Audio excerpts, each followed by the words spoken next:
तरुवर, सरोवर, पेड़ पौधे जो होते हैं वो कभी खुद के लिए फल नहीं खाते। आप कहीं देख लीजिए, उनके जो फ्रूट है या तो पक्षियों के काम आता है या इंसानों के काम आता है या पशुओं के काम आता है।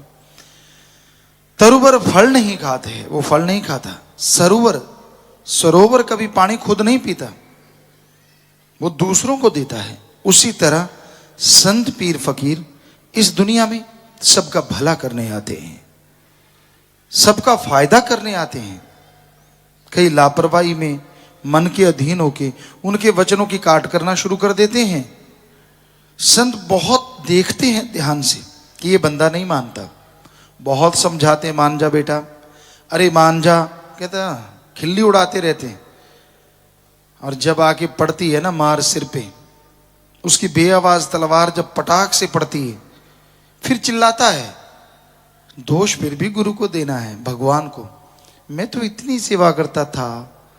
क्योंकि आदमी अपनी ईगो नहीं छोड़ता, फिर भी नहीं मानेगा कि मैंने गलत कर्म किए हैं, मैंने पीर फकीर की बात को माना नहीं, मैं गलत कर्म करता रहा, फिर भी कहेगा ना, क्योंकि लोगों की निगाह में तो भक्त होता है ना। उनको दिखा, देख लो मैं तो इतनी सेवा करता हूँ, मैं तो इतना बड़ा भक्त हूँ, फिर भी मुझे ये भोगना पड़ रहा है। हम गारंटी देते हैं, साईं मस्ताना जी महाराज के वचन, परम पिता शास्त्राम जी दाता रहबर के वचन, अब भी हमसे जो वचन वो करवा रहे हैं कि भाई सच्चे सौदे का मुरीद, वचनों पे पक्का हो, सेवा सुमन करता हो, पीर फकीर की बात माने, अंदर बाहर कमी नहीं आती और पहाड़ जैसी बीमारियां कंकर में बदल जाती हैं। 100% गारंटी। कोई भी ऐसी समस्याओं से जूझ रहे हैं तो वो वचन काट करने की वजह से अपने कर्मों का बोझ उठा रहे हैं। वो बद्दुआ नहीं है कि पीर फकीर ने बात कही, परमात्मा के वचन सुनाए। फकीरों की तो बात होती, वचन तो भगवान के होते हैं। तो उसकी बात सुनाई, उसका मतलब अगर आपने मान ली, जो आपके भयानक कर्म आने वाले हैं वो कट जाएंगे। अगर नहीं मानी तो कर्मों को भोगना पड़ेगा, सीधी सी बात। इसमें पीर फकीरों की बद्दुआ या शराफ नहीं होता, वो आप अपने कर्मों का बोझ खुद उठाते हैं। तो पहले क्यों नहीं मानते भाई?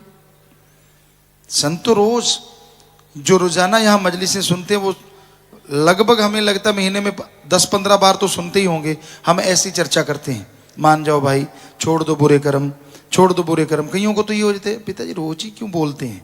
क्योंकि ज्यादातर लोग ढीठ हुए बैठे हैं, वो रोज सुनते हैं, इधर से सुना, इधर से नहीं, इधर से वापस कर देते हैं, अंदर तो जाने ही नहीं देते। यहां से सुना, यहीं से फूंक मार देते, चल बाहर। इसलिए वो बातें बार बार कहते हैं कि इनको अंदर ले जाओ, अंदर बसा लो, ताकि आपके भयानक पाप कर्म आपको भोगने ना पड़े। सेवा करो, तन मन धन से दीन दुखियों की मदद करो, सुमरन करो, ताकि वो कर्म करते जाएं और मालिक की खुशियों के अधिकारी आप बनते जाएं।